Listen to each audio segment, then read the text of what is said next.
Good morning, this is Adam Mitchell. I am a co-founder and digital editor of Review, and this morning I'm joined by Veronica Cross, who is here to give us her insights on Marigny Opera Ballet's fourth season production of Jazz Ballets, which she saw last night. So Veronica, take it away. Good morning. I'm joining you from the birthplace of jazz, New Orleans, and we are talking about Jazz Ballets at the Marigny Opera House, which I just saw last night. This is off the cuff. We have a remark from Kellis McSparren Oldenburg, who is a dancer, a choreographer, and also a dance rehearsal director at the Marigny Opera House Ballet. She has said that all three pieces are about connection. So we will start with her piece that opens the evening. It's entitled Tells, and it is set at a poker game. And this is 30s era jazz. It's accompanied by a wonderful jazz orchestra, small, pared down with double bass, and it's filled with intrigue. It's very dynamic. In terms of dance, arcs and gestures are very angular. The appearance of it is much like the Harlem Renaissance paintings of Archibald John Motley Jr. There's a real sense of tension, as would accompany a poker game. Dancer John Bozeman has shown the audience that he has literally an ace of spades up his sleeve. There are moments of intrigue and betrayal, and then also these reconciliation, pas de deux dances. And then there's this one dynamic moment where the poker table, it's circular, is overturned, and dancer Joshua Bell slides down it. And we really see the slide downward spiral into gambling addiction and the follies of humankind. It's really remarkable. Next up, we have Silk and Smoke, which is choreographed by dancer Gretchen Erickson. Now, this is a real couples piece. We have many coupling numbers, pas de deux. And it's sweet and bittersweet, as would befit a jazz work. We have our bent and blue notes. In terms of music, while it's a jazz piece, we also have nods to Beatles songs and a little bit of Santana woven in, and where it gets a little sweet and it turns a little bitter. It's really quite lovely and sweet. And then last up we have Weary Heat, choreographed by Diogo de Lima, and Diogo de Lima makes very provocative work, and this is one of the most provocative pieces that I've seen so far. So this piece,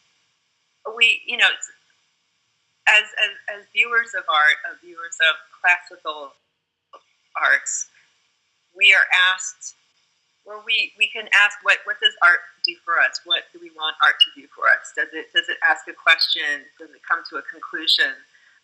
There were a lot of questions that came up for me during this performance. I could hear other audience members gasping.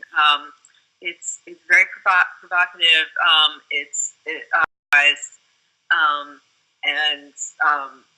It also brings up the question of context. While this is a piece that was performed previously, maybe a year and a half ago, we now have a different atmosphere, different socio-political atmosphere, particularly around the Me Too movement.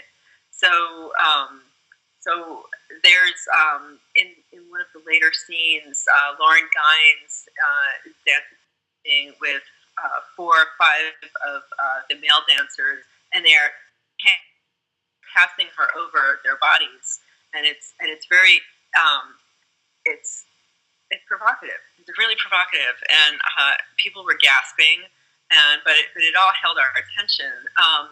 In terms of layout, that piece opens with the jazz trio, drums, drums, stand-up bass, clarinet, and sax. It's lit from the side, so it has this old school, like 1950s smoky jazz club feel to it. And the dressers are dressed in monochromatic reds and blues and whites, very kind of almost utilitarian outfits.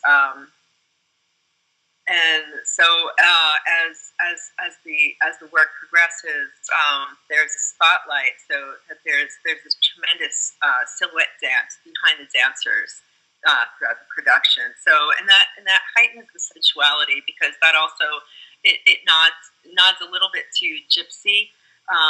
The story of the burlesque performer Gypsy Rose Lee. Now, while this is not burlesque at all, and it's not camp at all, it has that visual reminder. It also uses the device of the stage door.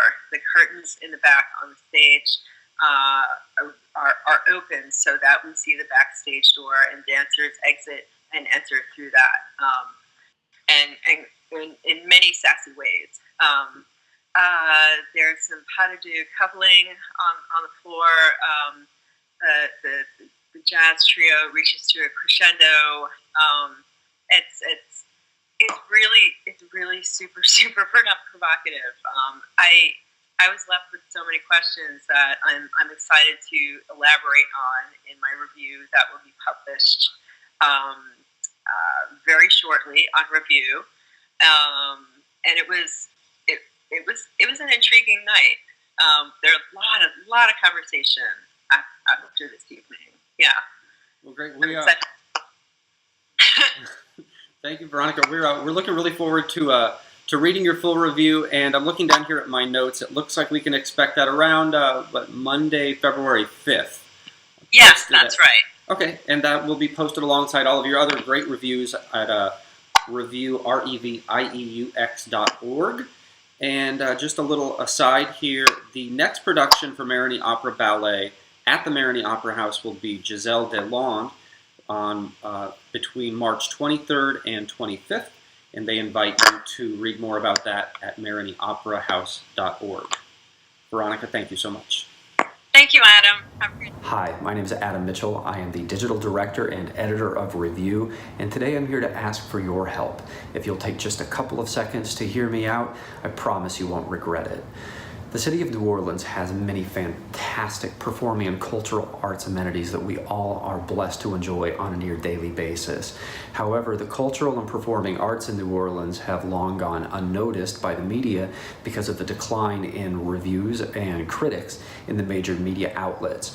Review is the solution to that problem, in that we provide reviews of the cultural and performing arts on an interactive and digital platform made freely available for everyone to enjoy. What we're doing at Review, our mission is to help performing arts and cultural arts in New Orleans gain wider notoriety and more availability, more visibility, which in turn allows more dollars to flow into their coffers so that they can continue to put on amazing programming and also to beef up their programming. What we do at Review is not magic, but it does take a lot of hard work from a lot of dedicated individuals to pull off. And how you can help is by making a generous contribution of financial support to Review by viewing the URL at the bottom of your screen right now. It only takes a couple of moments to make a donation, and your hard-earned dollars will allow us to continue making New Orleans a premier destination for performing artists, visual artists, and cultural artists, and to keep us all entertained in this fantastic city that we get to call home. Thank you so much for your time. Please continue to enjoy Review's programming.